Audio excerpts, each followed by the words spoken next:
Okay, class. Now I want you all to listen very carefully as I proceed to read out this excerpt of text from one of the most revolutionary minds of our time. A prodigy whose woven words could whisper untold utterings unto your very soul. Writings that could make us question every aspect of our society and the way we choose to live, and force us to contemplate our place and purpose within the mundanities and mortal throes of life itself. Now, without further ado,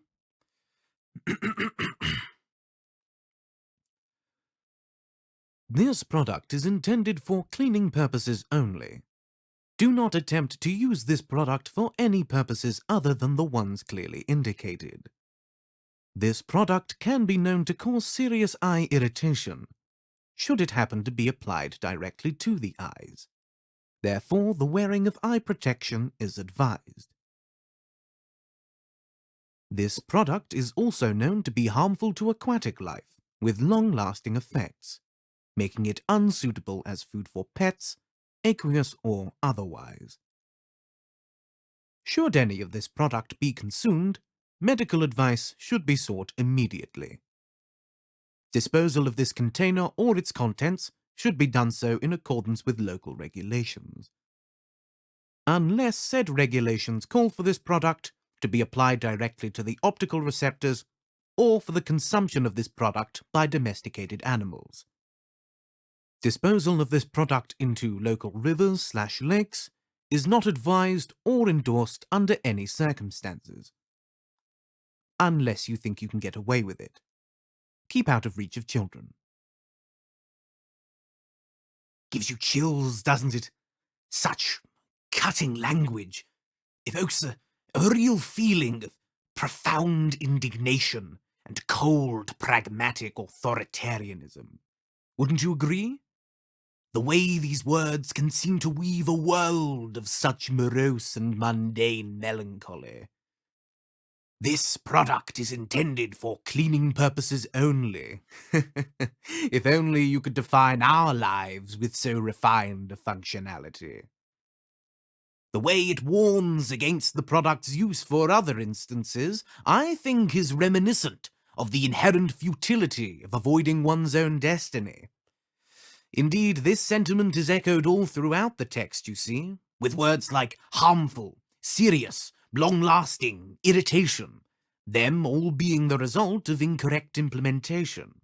So one must embrace their plotted path without a trace of trepidation, or prepare to face the wrath of fate in all its incarnations. When it comes to known to cause serious eye irritation, and wearing of eye protection is advised, the inclusion of the text exhorting against optic ailment does indeed invoke allusion to the tale of Polyphemus, who was punished painfully for his arrogance by no one's hands except his own. Just goes to show, not all protection's physical. For some, it's just to know your limitations, what you simply cannot do, what can help to cultivate your character, and what might end up blinding you. Now, in regards to harmful to aquatic life with long-lasting effects.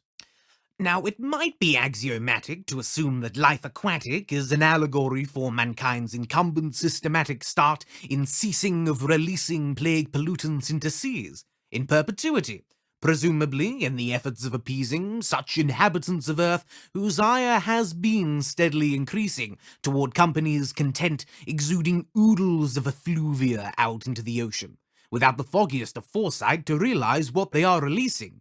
And this would indeed relate to later lines within the text. But personally, I'm more partial to the perspective placing aqueous relations in the role of a sort of divine innocence, with the product's harming of these creatures relating to the tainting of such a wholesome naivete, which inevitably seems to come with age and copious amounts of experience. Now, unsuitable as food for pets, I bet, is metaphorical, but nonetheless, I must confess, it might just be rhetorical. Unless, of course, now the odds for this are astronomical, Accounting for all conceivable colours of context, unsuitable as food for pets is actually gastronomical. Now hear me out. It might just be the literal meaning. That is that this so-called product, of which the author mentions on numerous occasions, is genuinely not suitable to be digested by animals, or indeed by anyone, if the next line in the text is to be taken as superficially as its predecessor. The line being, "Should any of this product be consumed, medical advice should be sought immediately." Ooh. There would be a kind of subversive brilliance to it, I suppose. It would be foolhardy to expect anything less of the mastermind behind these words.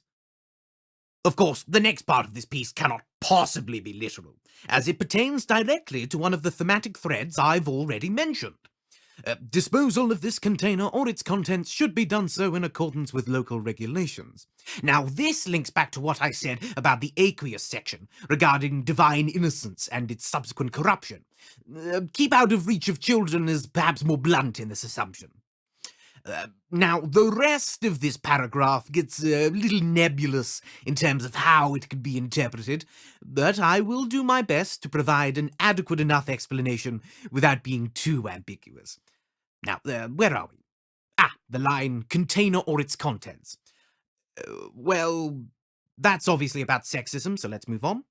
The phrase is, call for this product and applied directly. Right, well, I can say with some severity symbolises brevity. Of course, now, as we know, succinctness is the soul of wit, but vagifies the world with it, and makes discerning meaning much more difficult when nothing fits. What is up if up is down? That should concern you. Makes me frown when phrases like local regulations leads me to believe that what they mean is the supreme dichotomy between the sea and sun, the son and father, father nearer, slowing faster, past the point of no return, coming of age!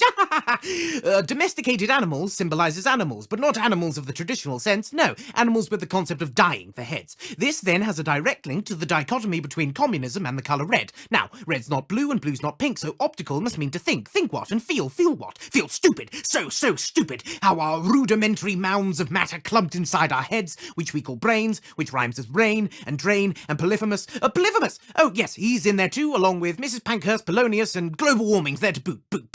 I'm burning up! Clotho, lachesis, atropos, spindle, while we dwindle down the years. This product is intended for cleaning purposes only. In regards to, yes, regarding, of course, right, yes, in the text, no.